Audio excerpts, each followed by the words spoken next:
Samahan nyo ako ngayon guys. Start lang natin tong Honda para may labas na natin. Kailangan na natin siyang i-warm up. Buksan natin yung hood mga idol. Buksan natin ang may wagang tools. Kailangan natin ng G's 10mm mga idol. Buksan natin mga idol.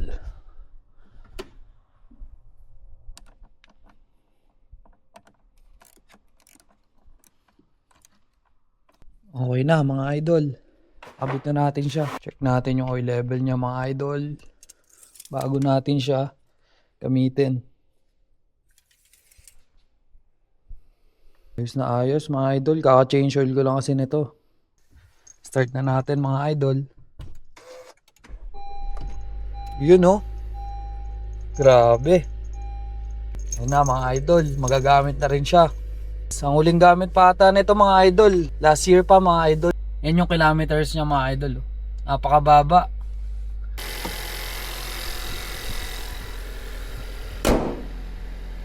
Yun mga idol oh. Para magamit na rin ni Mrs. Na-miss niya na gamitin to eh. So kailangan ulit natin siyang painitin. May basag nga siya dito mga idol oh. Pero maliit lang, pinaayos ko na yan. Wala, natural sa Canada talaga. May basag na ano, may crack na windshield. Pagka dalawa trabaho mo dito, kailangan mo talaga ng sasakyan mga idol. Mag-jacket muna tayo mga idol. Napakalamig ngayon. Lagay rin natin sa ulo natin to mga idol. Makalat pa to mga idol. Na-stuck siya dito ng ano eh, almost a year. Ngayon lang namin gagamitin ulit. So, dyan na muna yan. Kasi gagamitin pa namin yan mga idol. May tubig pa nga kami oh. Na-miss na din namin gamitin to mga idol. Napakaganda sa mata lang. Simple lang siya. Simple lang pero rock. Yung mga idol oh.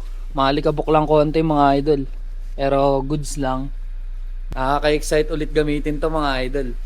Kailangan lang natin siya painitin ng mga ilang minuto. Siguro para sa akin mga 10 minutes to 15. Ini-start ko lang siya minsan. Pero kapag ka-busy hindi na masyado na i-start. Kailangan talaga i-start ko siya ng medyo matagal. Warm up natin siya mga idol.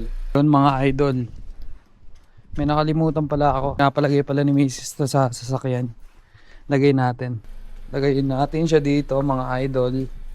Mga idol, may napansin ako dito. Anti-theft system. Push and hold the power button for more than 2 seconds to enable the system. Kailangan daw natin siya ilabas mga idol. Yan yung lumabas. So, kaya nag-park muna tayo dito. Mga idol, after 5 to 6 minutes siguro, nag-on na siya mga idol oh. Hanep.